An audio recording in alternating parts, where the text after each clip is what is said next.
Buenas noches, doctor. Buenas noches, compañeros, compañeras. Nosotros somos el grupo número 12, representado por Ruth Aguinda, Guillermo Angamarca, Livingston González, Sara Tintín, Alison Toapanta y Jorge Vasco. Nosotros vamos a presentar el derecho subjetivo y sus limitaciones. Concorde a eso, el derecho subjetivo se refiere a la facultad que tiene una persona o sujeto de derecho de exigir lo que le corresponde según la ley o en general de actuar en ejercicio de un interés reconocido y protegido por el ordenamiento jurídico.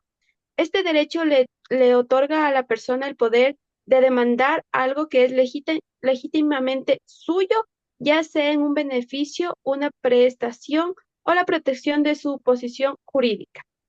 En otras palabras, el derecho subjetivo se centra en la capacidad individual para actuar o exigir algo dentro del marco del orden legal.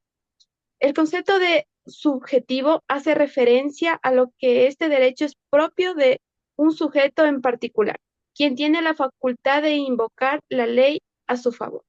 También podemos acotar que el derecho subjetivo termina cuando empieza el derecho objetivo. Características del derecho subjetivo. Uno, facultad de acción. El derecho subjetivo otorga al titular la capacidad de actuar de acuerdo con la norma, lo que significa que puede exigir algo a otra persona e incluso al Estado. Dos, protección jurídica.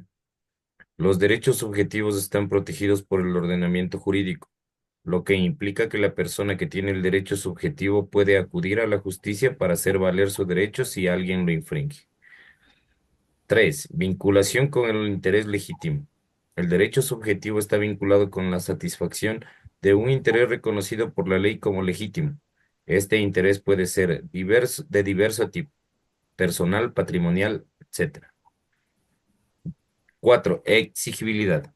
Un derecho subjetivo es exigible, es decir, el titular tiene la posibilidad de recurrir a los tribunales para que se le otorgue lo que corresponde o se repare el prejuicio sufrido.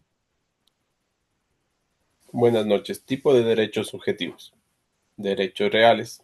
Son los derechos que una persona tiene sobre una cosa, como el derecho a la propiedad. Derechos personales. Son los que una persona tiene frente a otra, como los derechos derivados de un contrato. Derechos fundamentales. Son aquellos derechos reconocidos a todos los individuos de la Constitución, como el derecho a la vida, a la libertad, a la igualdad, entre otros. Derechos patrimoniales. Se refieren a los derechos que implica la posibilidad de obtener un beneficio económico, como el derecho a un crédito. Ejemplos. Derecho a la propiedad. El propietario de un bien tiene el derecho subjetivo de usar, disfrutar y disponer de su propiedad como guste. Derecho a la defensa. Una persona tiene el derecho subjetivo de defenderse si se va a acusar injustamente de un delito. Derecho a la libertad de expresión. Una persona tiene el derecho de expresar sus opiniones libremente, siempre que no infrinjan los derechos de otra persona. El derecho subjetivo es la capacidad que una persona tiene de actuar dentro del marco del orden jurídico para proteger sus intereses legítimos y de exigir el cumplimiento de lo que la ley le reconoce. Buenas noches. Los límites del derecho subjetivo. Los límites del derecho subjetivo se refieren a las restricciones o condiciones que pueden exigir en el ejercicio de un derecho, con el fin de garantizar que su ejercicio no afecte el bienestar de otros individuos ni el orden público. En otras palabras, aunque una persona tiene un derecho subjetivo, es decir, la facultad de actuar de acuerdo con la ley en beneficio propio, este derecho no es absoluto, debe equilibrarse con otros intereses y derechos en la sociedad. Algunos de los límites comunes del derecho subjetivo incluyen los límites en función del bien común. El derecho de una persona puede ser limitado cuando su ejercicio afecta de manera perjudicial a la sociedad. Por ejemplo, el derecho a la propiedad puede verse restringido por normas, urbanismos o planificación. Los límites en función de los derechos de otros. Los derechos de una persona no pueden ejercer a una influencia negativa sobre los derechos de otras personas. Por ejemplo, el derecho a la libre expresión no puede usarse para difamar o perjudicar a otro individuo.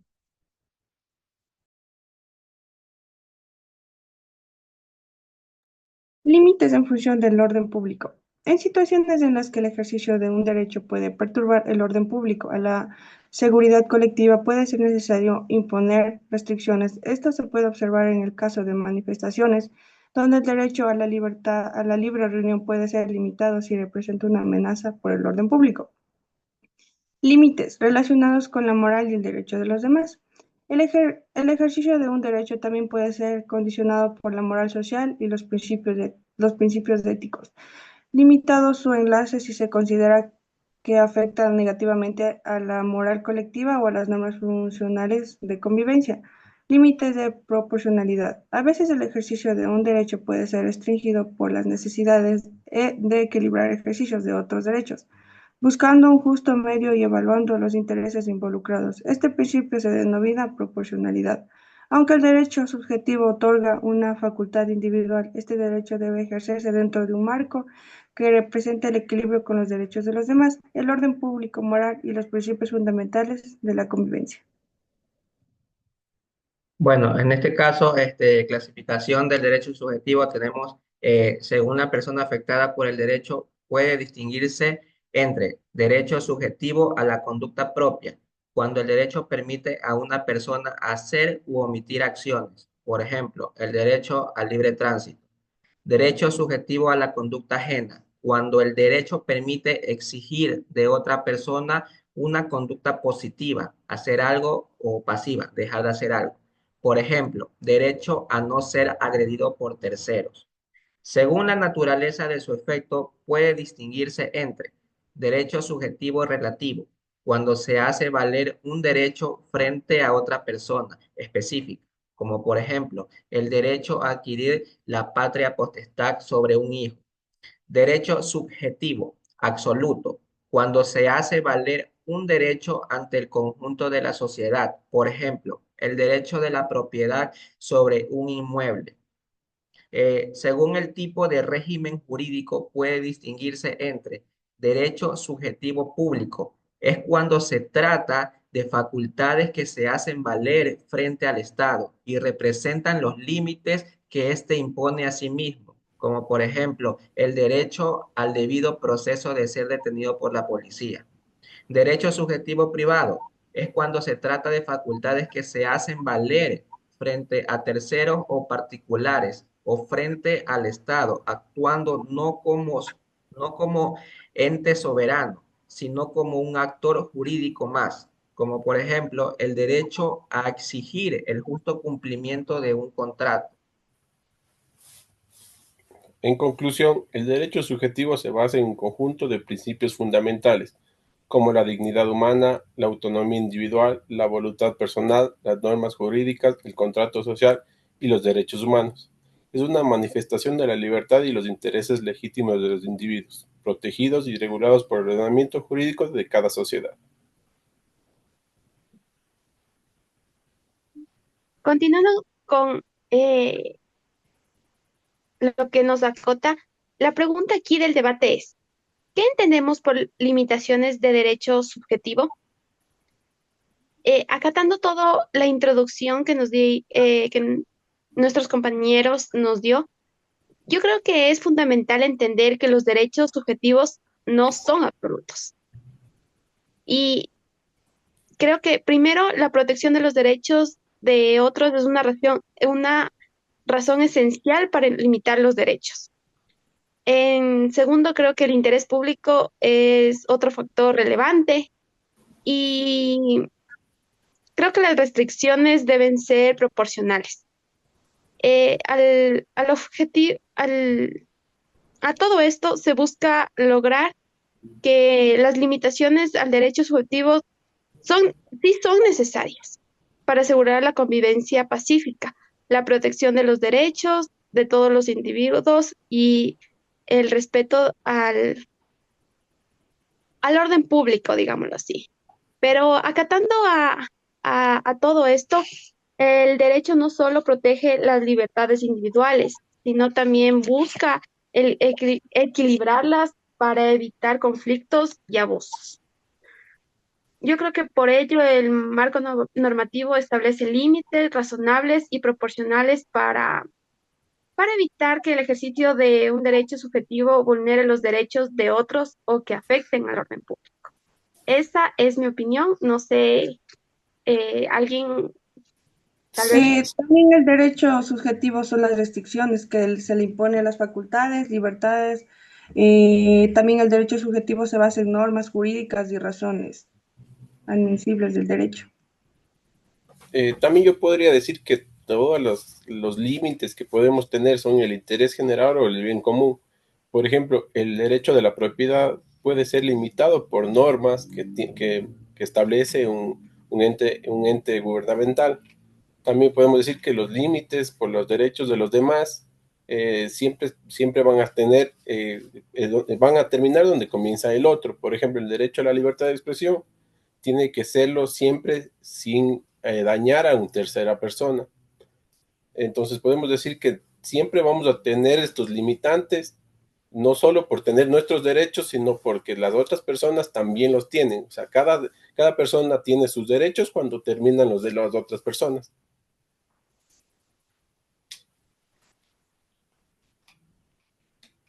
Eh, Concuerdo con ustedes, compañeros. Como ustedes mismos dicen, las limitaciones del derecho subjetivo son esenciales para armonizar la libertad individual con el interés general. Su aplicación debe ser transparente, sobre todo, ¿sí? Justificada y respetuosa de los principios jurídicos fundamentales.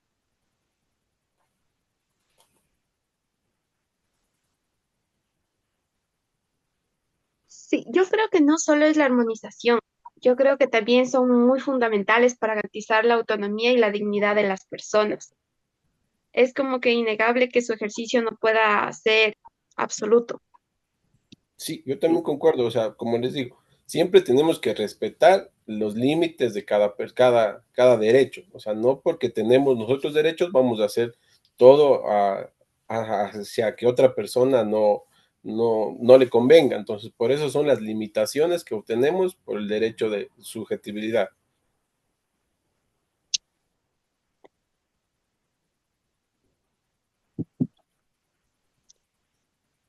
Yo creo que de la misma manera el derecho de propiedad no es ilimitado.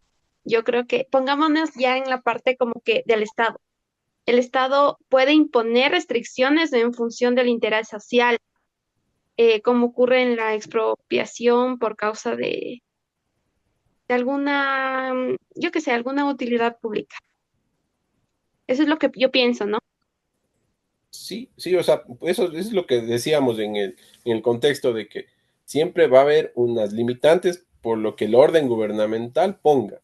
Entonces, el ciudadano dueño de una propiedad va a tener sus beneficios siempre y cuando no infrinja en las normas que establece cada ciudad, por decirlo de este modo.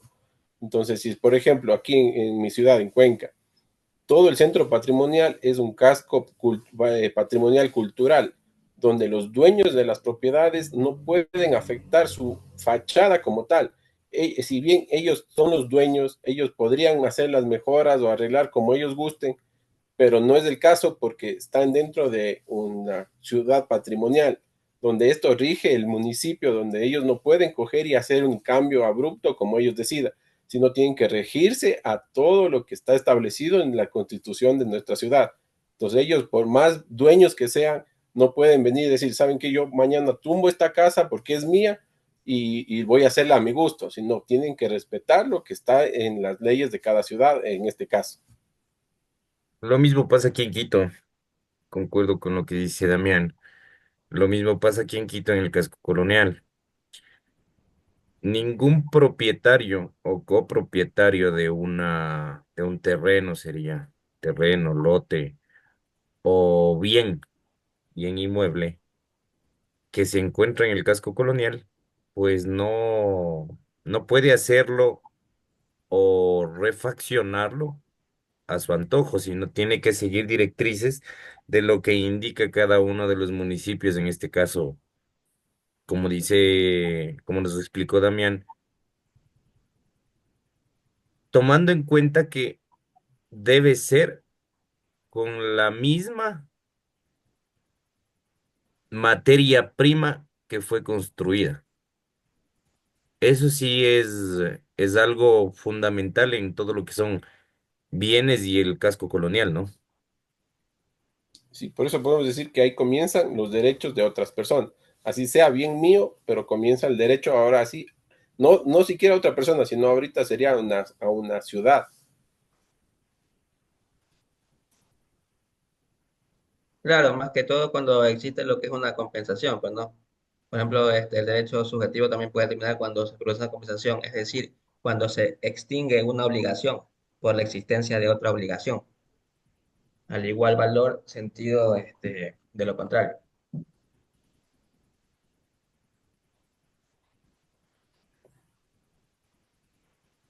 Claro, la opinión que ahorita estamos es verdad porque cada, cada persona a veces queremos ese, pero tenemos, como dice, normas y que tenemos que seguir o lo que manda cada ciudad,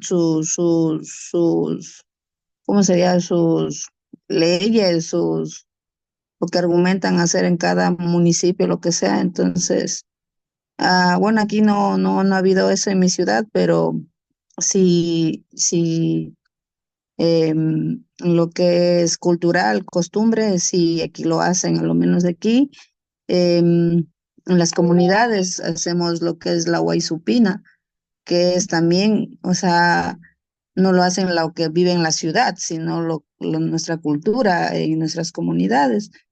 Em, Como quien dice, no está en el S, pero nosotros tenemos como una constitución, como cultural y costumbres de nosotros.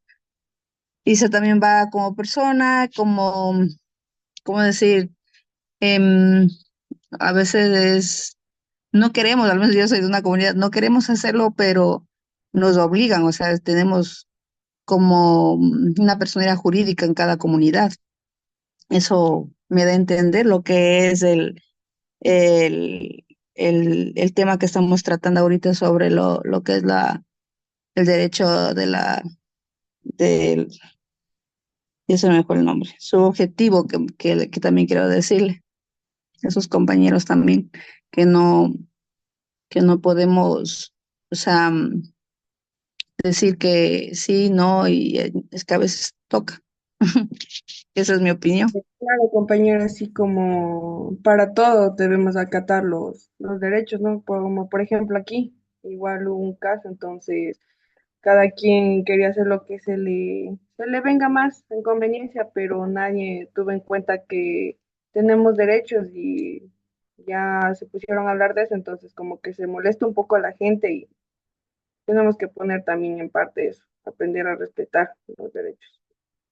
Es que verán, en el tema este, no solamente enmarca a que haya normas, reglamentos y estatutos para un casco colonial. Por ejemplo, las personas que viven en el oriente, las personas que viven como tú, Alison, en Cayambe, muchas de las personas que tienen bienes inmuebles en este caso, están ubicadas en zonas aledañas a reservas naturales, que se rigen igual, ya no solamente a un municipio, sino se dirigen directamente es al Estado. ¿Por qué? Porque si estás tú aledaño a una reserva natural, reserva ecológica, lo que pasa en Guayaquil, no puedes coger y hacer uso de tu bien, o sea, cosas que afecten a la reserva. Sí, sí, compañero, creo que entonces con esto podemos dar una conclusión que todos los derechos subjetivos se exigen para garantizar que el ejercicio de los derechos de una persona no atenden contra los derechos de los demás, el bienestar colectivo, el orden público, la moral y los principios fundamentales de convivencia. Estas limitaciones permiten equilibrar los intereses individuales con el interés general, asegurándonos de que mantengamos un orden social justo y armonioso. Entonces, compañeros, con todo esto creo que todos llegamos a un acuerdo, todos tenemos ya claros. Muchas gracias por este debate y con esto creo que culminamos nuestra presentación. Muchas gracias, doctor. Bueno, gracias a ustedes. Gracias. Gracias a ustedes, Gracias. compañeros. Un Gracias, compañeros. agradecimiento también al doctor.